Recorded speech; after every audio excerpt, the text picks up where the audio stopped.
So, good evening and welcome to another live Q&A session that we're sending out through Facebook, Twitter and YouTube channels, and also I believe LinkedIn tonight. We're trying to stream across that medium. So thank you for listening in, and hopefully you will join in with the session tonight. I'm joined tonight by one of my colleagues from the field team, Chris Thomas. Good evening, Chris. How are you? Evening, Sam. All well, thank you. So, anything exciting in your part of the world? So, Chris, if you can't tell from his accent, is a little bit further north than I am. Anything exciting happening up around your neck of the woods? No, at the moment I've been up with some contractors up near Hadrian's Wall again, so seeing a bit of history as well as doing a technical assessment. No, very good, very good. Okay, well, without any further ado, we'll have a bit of a recap over the question of the week that was posted out today. So if I just remind people of what that question was. So it talked about the conditions to achieve coordination between conductors and the overload protective device when we're looking at the design current, the rating, the current rating of the protective device, and the current carrying capacity of the cable. So we've got three characteristics to consider there. Just as a reminder, I'll just remind everybody, because it might be back to college days for some. IB is the design current of the circuit. IN is the rated current of the protective device. So that's your 6 amp breaker, your 32 amp breaker, your 5 amp fuse, whatever the protective device is, and its nominal rating. And then IZ is the current carrying capacity of the cable for continuous service. So if we look then at those relationships, we gave 4 examples and asked people to pick which is the true relationship between those 3 characteristics.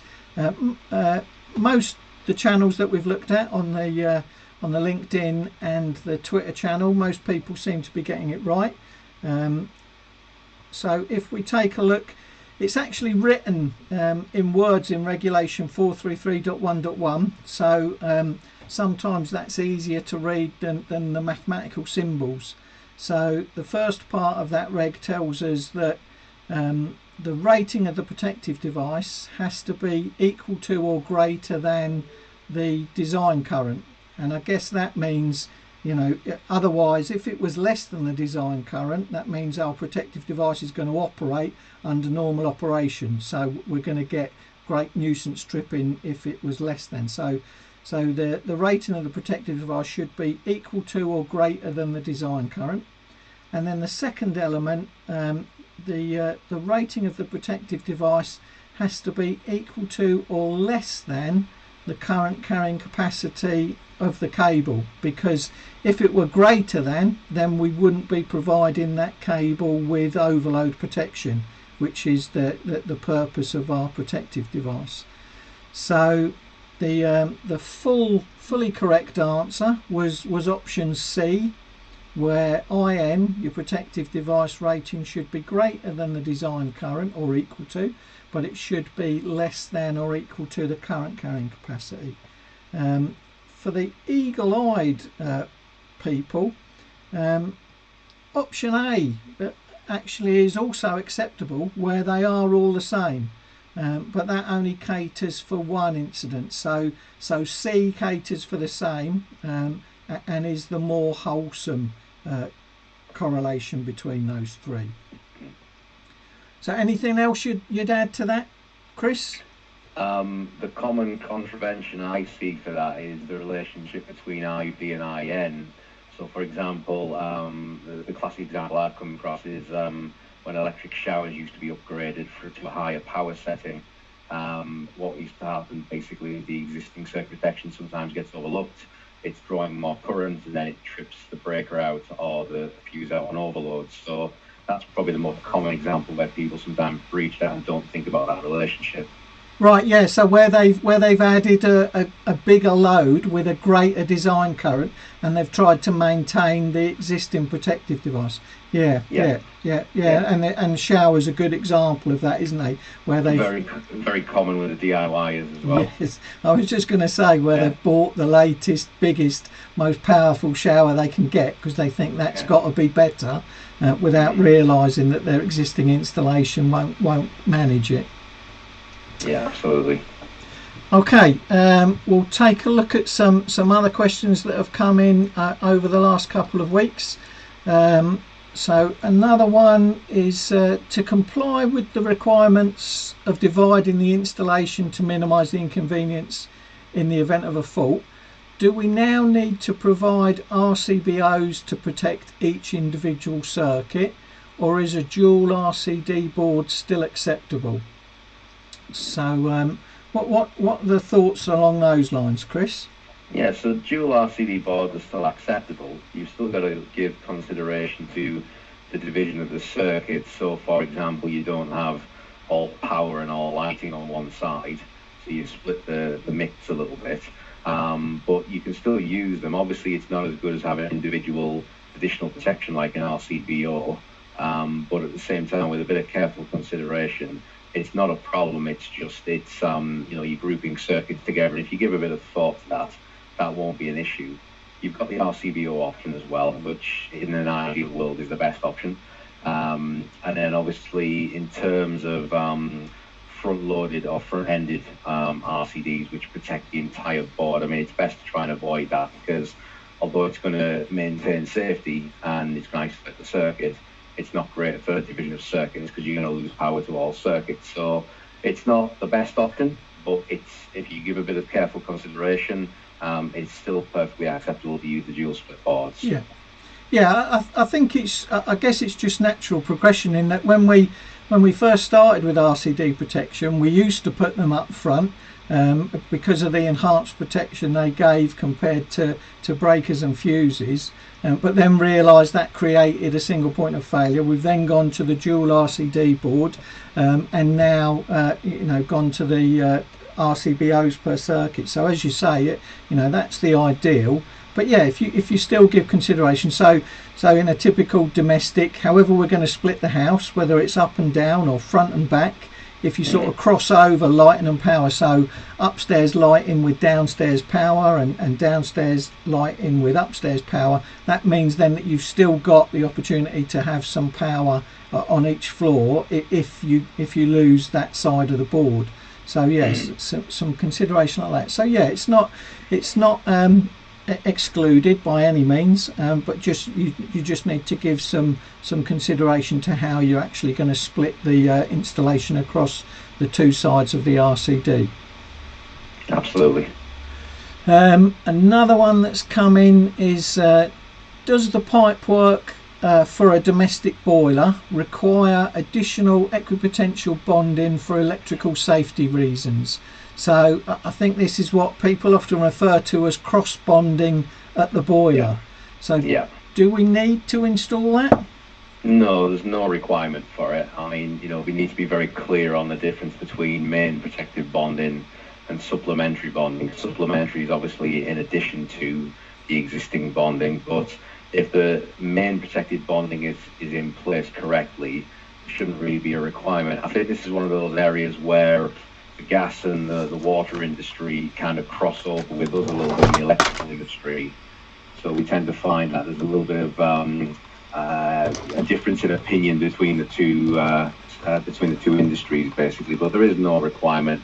And in particular, when we're using additional protection as well, then we get even further protection. But the main issue of bonding, supplementary cross bonding, as it's referred to, is not a requirement of the wiring regulations. Yeah, absolutely. I mean, we often get callers saying that it's included within the manufacturer's instructions, but then they've got plastic incoming pipes, so those pipes aren't extraneous anyway. So yeah, it consideration should be given to manufacturer's instructions, but you know, you're quite within your rights to go back and question and seek clarification in those instances where you feel it's not required, because again, by bonding something, we could then actually create a touch point which was, prior to the bond, was just an isolated piece of metalwork. So we can actually increase the risk. So yeah, don't bond something unless it's a requirement. Absolutely.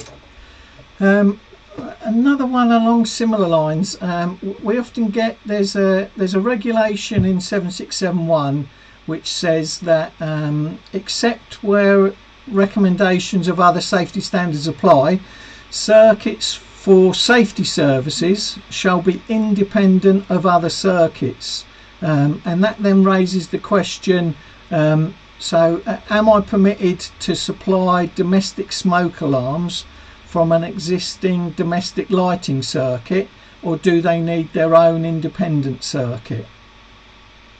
Yeah, so the issue around that is obviously tapping off a circuit, and what we normally would do is tap off a circuit which is used regularly. The idea is that if you lose power to that safety circuit, in this case fire detection, then it's going to be, I mean, it's not foolproof, but it's certainly going to be more noticeable if you have a regularly used circuit like lighting, and then you notice the power is out. Then obviously if we notice the power is out, we're going to also notice that the fire detection is also possibly going to be out unless it's working on battery backup at that point. I mean, it's ideal to have a separate supply, but you can still run it off a commonly used or regularly used circuit. That shouldn't really be an issue in itself. Desirable is having a separate circuit, but not absolutely essential. Yeah, so this is one of those ones where although there is a regulation in 7671 that says about providing safety services with an independent circuit, it also refers to except where recommendations of other safety standards apply. And back in part 1 of our regs, there's a regulation that says although BS 7671 should be applied to electrical installations generally, in certain instances they may need to be supplemented by the requirements or recommendations of other British or harmonised standards, and one of the standards that's referenced in that section is BS 5839 part 6, the fire detection and alarm system. So it basically says that takes precedence over 7671 with relation to fire detection and alarm systems. So yeah, it's one of those ones that you have to read both regulations together because they confirm that when we've got those instances with a crossover, which standard takes precedent. Yeah, well, obviously 5839 is more detailed and more accurate to that type of system. The wiring regulations gives us lots of good guidance, but we need a bit more detail with something as critical as fire detection, and that standard will give us that detail. Yeah, spot on. If an installation has inadequate earthing or bonding, can I carry out alterations or additions to that installation? No. Yeah. This is a quick answer. Yeah. So even though you might not have been responsible for the initial installation, what it's not technically what's explained in the regs, but what I call the fundamentals, everything from part 1 to 3 still has to be in place. So the supply has to be correct, and in this case the earthing system and the earthing requirements still need to be there. So you can't add on to that if that's not already in place, even though it's existing, even though you might not have commissioned the initial installation. The requirements of the wiring regulations part 1, there's a mention there in a regulation part 1, and more recently in the 18th edition there's a regulation in chapter 64 with reference to inspection testing, where you simply cannot use an installation certificate for that because it just wouldn't comply. An installation certificate needs everything to comply. Hence, years ago we removed the X option in the inspection schedule where we could indicate something didn't comply. If it doesn't comply, it's not fit for purpose. Yeah. Yeah, and it was something that was clarified again in the 18th. They actually introduced a regulation in the test and inspection section, which basically says that for an addition or an alteration to an existing installation, any defect or omission that will affect the safety of that addition or alteration and is revealed during inspection testing must be corrected. It says shall be corrected before the certificate is issued. So people who think along the lines of, well, that fault already existed, that was there, it's not part of my addition and alteration. Unfortunately, if it affects the safety of your addition or alteration, then it's down for you to put it right as part of the work associated with your addition and alteration. Absolutely, it's got to be correct, particularly with something as critical as that. Yeah. Okay. So we're starting to see some other questions coming in, so we'll start to take them from the board. Thank you very much. If there are for others out there, please put them in and we'll try and get through as many as we can. So the first one, hi guys, I have a job coming up where I need to install a distribution board for 2 circuits for power and lighting in a brick built outhouse. I'm fully aware and I'm now fitting metal boards as plastic are not used anymore, but I'm concerned about condensation on the metal board, which we never got as much on the plastic ones. Would a plastic IP rated distribution board be acceptable? So I guess this is questioning around the recently introduced, or it was back in the 17th edition, about non-combustible consumer units in domestic installations. So I think in general what I'd say is it does depend on the outhouse, because what we've got to consider and risk assess is how close is that outhouse. Is there likely to be a spread of fire from the outhouse to the main dwelling? So if, for example, it was adjacent, if it was a joint and part of it, then yes, we would say you must use a non-combustible consumer unit. If it's far enough away that you deem that there's no risk of spread of fire, then you could, then it would not be considered part of the dwelling, and you could consider putting a combustible consumer unit if that gives you better environmental rating for the conditions in that outbuilding. So that would be one of the things I'd say, that think about how close it is and the possibility of spread of fire. Another alternative to think about would be you could actually still use a plastic consumer unit to remove your condensation issue, but house it in a steel enclosure, so in a non-combustible enclosure, which is perfectly acceptable as well. So those are 2 thoughts that sort of flash through my mind. Anything you'd add to that, Chris? Well, those are the 2 main thoughts. Obviously, 2 great options there. Obviously, taking into account that the reference to non-combustibility refers to dwellings. So yeah, if you can not classify it close to the dwelling, that will be acceptable. The other thing I'd be concerned about, and I'm just thinking of some of the extreme environments I've seen over the years, is is it how can I put this?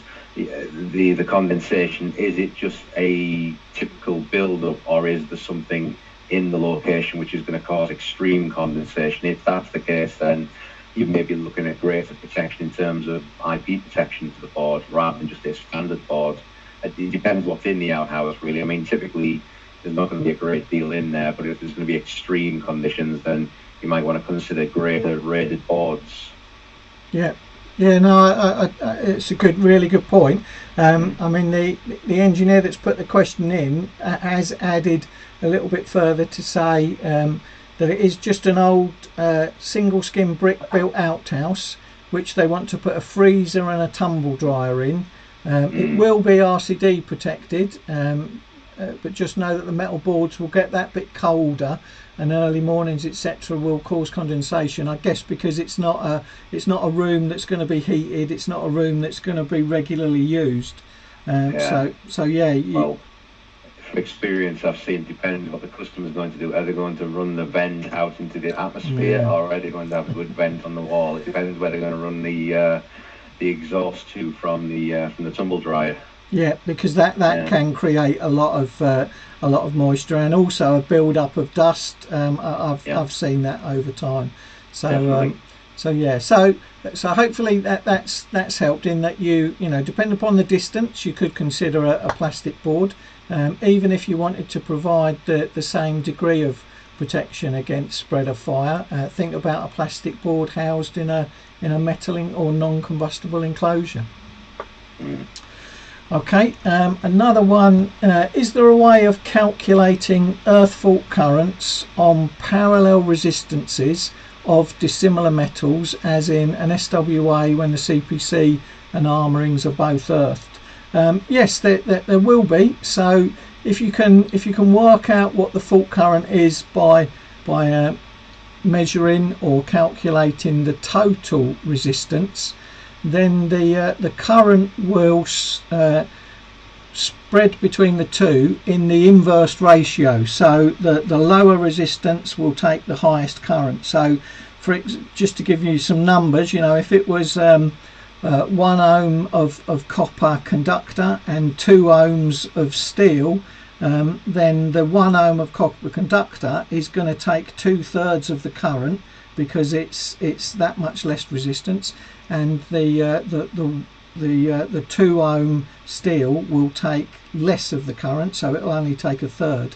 So the current will spread between the two based on the inverse of the resistances. So yeah, once you've got your total fault current, and if you can measure your individual resistances, you'll be able to work out how much current goes down each one. Absolutely. Okay, let's have a look. We've got a few people answering the question on the original debate about, is the board going in an escape route? Hi Gary, as this is not a dwelling attached to a plastic board is acceptable. Yeah, I think we would agree with that. We talked about that. Okay, and a follow-on question to that. As a follow-on question, I think to one of the ones we talked about earlier, if earthing was not up to standard, could we replace a broken accessory if it is a distress change? Okay, interesting slant, because Sorry. yeah, if we're exchanging an accessory on a like-for-like basis, it's actually outside of BS 7671. So strictly speaking, BS 7671 rules need not apply. However, you know, it would depend very much. For example, if we knew that there was no CPC to that socket, then we would advise against changing it under those conditions. So you know, it's one of those ones, if we know, we would always recommend doing the relevant safety checks. So if we're changing a socket, have we got an earth fault loop path, have we got RCD protection if it's required, and doing those checks even if it's a distress change, because we might be changing the socket to prevent, for example, access to live parts, but if the socket doesn't have a CPC, then that's just as dangerous under fault conditions. So yeah, be careful on that one. I think that would be driven more by regulatory compliance more than the regs. So if you take our infamous landlord certificates that we've all been complying with for the last year, obviously that would be more the regulation side rather than a wiring regs, but you would still have to, good practice would dictate you would have to report it, because it's just it's not right. So yeah. Okay, we've got another one then. Installing a 3-phase 32 amp commando socket, which includes 30 milliamp RCD externally, for use for connecting band touring buses. Does this fall under section 7 question mark in terms of utilising the existing PME earthing arrangements? Yeah, so if we're talking about mobile vehicles, so if the band touring bus is there to not just to charge batteries, for example, so it is actually using that as a supply, and then there's an electrical installation within the touring bus, then it would come under section 717 about mobile vehicles, and then there are limitations on being able to use PME that you would need to comply with. So yeah, I think that's one of those ones where if the purpose of plugging in the touring bus is to give it a supply for the installation on board, then it would fall under that. If we're just using it to charge batteries overnight, then that's slightly different. Is it acceptable to use plastic blanks on a metal consumer unit, or do they have to be metal, or is it acceptable to use plastic blanks if the consumer unit has a metal flap or cover? A common question we get. So this all boils back to the whole requirement about non-combustible was to stop the spread of fire. So in the days where there were, for example, loose connections generating heat, that would melt the plastic consumer unit, and that molten plastic was heated to such an extent where if that dripped onto combustible material, it would spread the fire. So what you've got to do is ensure that those blanks are accepted by the manufacturer of the consumer unit as still complying with that non-combustibility requirement, because it will depend on fixing size and height and the way that they're installed. So very much down to the manufacturer. It's possible that they would be acceptable, but you just need to confirm with the consumer unit or distribution board manufacturer into what testing they've done for compliance with the reg in 421 to ensure that the type of blanks that are being referenced or recommended for that particular manufacturer still are compliant with that non-combustible reg. So that's really a manufacturer of the consumer unit question. Yeah, I agree with it. Yeah. A very good point for somebody thinking outside the box. There's an engineer that has said, I think it's referenced back to our engineer that had the issue with possible condensation in an outbuilding. There's a great opportunity to sell them some tubular heating, which is that's another way. Yeah, it's a great idea that we didn't think of. So yeah, a little bit of extra work as well. So yeah, good shout. Okay, hi. When installing a new submain, does the SWA buried in a wall less than 50 mm from surface need additional protection of RCD or metal cover, or is the armouring enough? So yeah, in general, the armouring in the SWA would act as the mechanical protection, providing it's earthed. Then that wouldn't need additional protection of an RCD, because the armouring would be seen as sufficient mechanical protection. Would you agree with that, Chris? Definitely, yeah. There's a practical limit with the SWA and using RCD. So as long as it's earthed, that's the key to that. And as long as it's obviously mechanically robust for the job, then there shouldn't be an issue with that. It's obviously an armoured cable.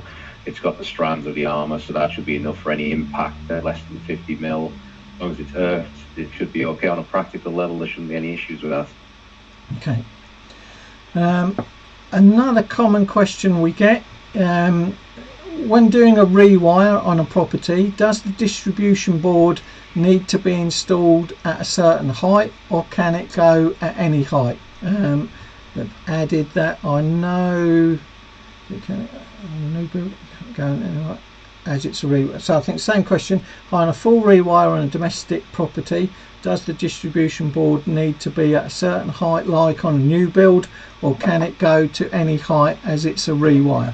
Okay, very much depends on, is it purely a rewire, or are we doing any material alterations to the building which would require building regulations to be complied with? If it is just a rewire, so there's no building inspector, there's no building regulation requirements, then we can maintain existing height. If building inspectors are involved, because you're taking down some interior walls, you're extending, you're changing the purpose of rooms, swapping kitchens, bathrooms, whatever it is. Then our advice would always be to ask the building inspector involved with that job. Again, we get slightly differing opinions in different parts of the country, but yeah, we can definitely say that from the point of view, if there's no building regulation requirements, there's no building inspector, then we can maintain existing heights, and that goes with sockets and switches as well. However, if building regs are involved, then they will normally require that we meet current regs, including Part M, which would then mean that our consumer unit in England, if it is England, needs to be the centre line of the switches between 1350 and 1450 from the finished floor. So yeah, that's the first one really. Find out if building inspection is involved, if building regs are required. If not, then we can maintain the existing heights. Let's see what else we've got coming in.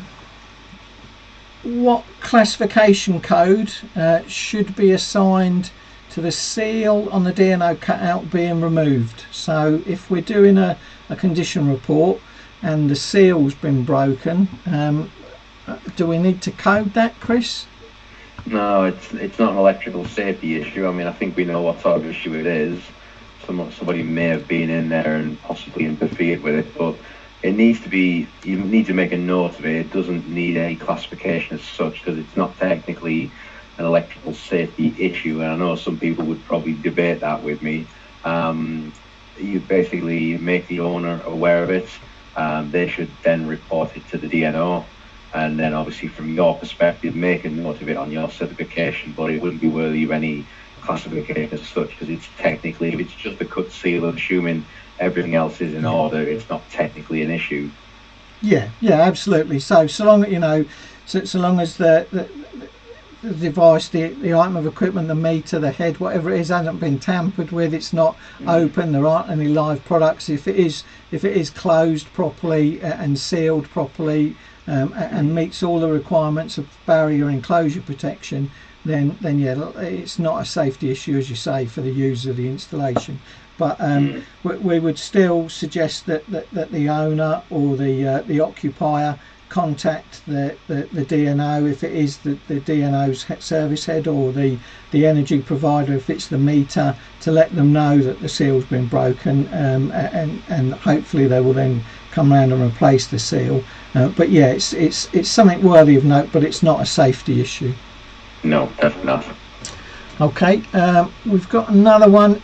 Is it a regulatory requirement to provide a neutral at a switch to facilitate the possibility of future smart switches? So again, something that's getting asked more and more these days, because back in my day we wouldn't take neutrals to switches. We'd leave them at the fitting or the ceiling rows. So is there a regulatory requirement to provide a neutral at switches? Not technically, no, but it's I think because of the smart integration now, I mean, it could be seen as good practice to do that, but as long as obviously you maintain the usual requirements, no switching in neutrals, of course, it's just a connection point as opposed to switching in the live conductor and the switch live. There shouldn't be any real issue with that. It's more of a good practice requirement than most, rather than saving a lot of work if the installation is upgraded at some point in the future and it will require additional wiring because it doesn't have a neutral. Yeah, I guess it's one of those ones that it's the conversation with the customer, isn't it, about how far do they want to go? Do they just want something for right now, or do they want to try and future-proof things as much as possible? Because that would then lead them to enhance it, put things in that now aren't needed, but as you say, would save them a lot of time in the future, because having to run a neutral to a switch point afterwards would be far more effort and expense than doing it initially. So yeah. one quick point on that as well, Sam. Just if you are taking new tools in switches, it goes without saying, but just a quick point of reiterating the identification of conductors. Obviously, it's got to be very clear. I know there's a bit of confusion over what needs to be identified and what doesn't, but it's got to be very clear which is live, which is neutral. Yeah. Okay, and we'll take one last one because we're running out of time again. Okay, can I install an IP65 single socket outlet externally for general use and a 13 amp EV charging on a PME system? Okay, so we'll take that in two parts. Can I install an IP65 single socket outlet externally for general use? Yeah, there's nothing that precludes you. IP65 would generally meet the requirements for that environment. You need to ensure it's got the required RCD protection, or if it's non-domestic, you've done the risk assessment to confirm that RCD protection is not required. But the second part, 13 amp EV charging on a PME system, then you've got to, if that's for externally charging vehicles, then you've got to comply with one of the idents in the section for vehicle charging 722. So with PME, you'd either be potentially, if I'm assuming it's single phase, you'd be looking at probably the least likely, putting an earth electrode at the origin to reference the PME system to earth, but you need an extremely low resistance, or you're going to be looking at an open device that provides protection against a broken pen conductor in the distribution network to enable you to export the PME out. So yeah, it's possible, but you need to comply with one of those idents in section 722 to enable you to export a PME charging point if the vehicle's going to be charged outside. Okay, we've kicked off. There's a few flooded in, so we'll just have a very little look at them. Do you have to worry about strobe effects with LED lights?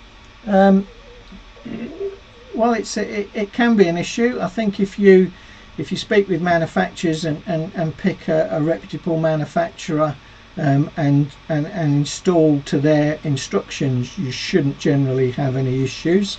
It's a possibility, and quite often can be. I can remember the days when if you didn't use the right type of dimmer for the right energy efficient light, you had issues. So I think in general, unless the engineer wants to tell us about some specific issues they've had, but in general, I think if you comply with manufacturer's instructions, you shouldn't have any issues. Are you aware of anything on that? Query regarding rotating equipment, is it, Sam? He hasn't said. It's just said, do you have to worry about strobe effects with LED lights? Although he did. That's what used to be the issue years ago with fluorescence. Right. Yeah. But less of a problem these days, would you say? Yeah, it's less of a problem. I mean, again, what you've said about checking with the manufacturer. The manufacturers are normally extremely good at providing pretty much endless amounts of data on the lighting effect. So manufacturers definitely going to be the first port of call to check any effects, but I would even go as far as to say they'll be able to tailor-make the lighting to your requirements. Yeah. And then EICR on a 20-plus-year-old flat, which is in good and safe condition, but with no RCD protection and a plastic board. Would you class it as a C3 or a C2? The flat is tenanted property. So two issues there: no RCD protection and a plastic board. If we take the plastic board first, the plastic board, if it's in a sole escape route, which it could be if it's a flat, or if it's in an area of high combustion risk, for example under a wooden staircase, then we would recommend a C3 for the plastic board. If it's a plastic, and providing it's fit for purpose, so still got the right barrier enclosure protection, there's no signs of thermal damage within the board, etc, etc. So just for the reason of it being plastic, a C3 if it's in a sole escape route or an area of high combustion risk. Anywhere else we'd suggest it's an item worthy of note, but don't give it a classification code. No RCD protection. In general, a C3, but there are a couple of areas where it could be a C2. So that would be sockets that could be reasonably expected to supply mobile equipment outdoors. So if we've got ground floor sockets, and then circuits serving the bathroom where there isn't adequate supplementary bonding. So those would be the two things. So without that. Without those two issues, it would be a C3. If either of those issues occur, then the sockets without RCD protection would be recommended as a C2.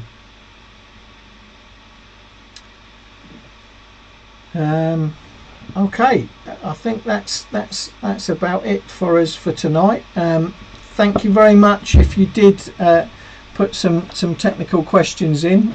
Really appreciated. If we didn't get round to your question tonight, then we do trawl through them, and we'll use those as the basis for future sessions. There's no Wednesday wire sessions in August. We're taking a bit of a summer break, so those will be coming back in September, but we will still continue with the Monday nights. There's another one next week. So as I say, thanks very much for those that put questions in tonight. Apologies if we didn't get round to your question, but we will trawl through them and answer them at the start of next week. Any final thoughts or anything you want to add to that, Chris? Don't let condition report coding bog you down too much. There's always a simple answer when you look at it correctly. Yeah, no, it's good, and it's, if you haven't already downloaded Best Practice Guide 4, it's a really good document, free of charge download from our website or from the Electrical Safety First website, and there are a whole bunch of other freely available best practice guides that can be downloaded from the same location. So well worth a look to have a look through those different best practice guides. Definitely. Okay, well, thanks very much, Chris, and from both of us, thanks very much for your attention and your questions tonight. I hope it's helped a little bit, and hopefully we'll see you again next Monday. Thank you, everyone. Cheers, bye.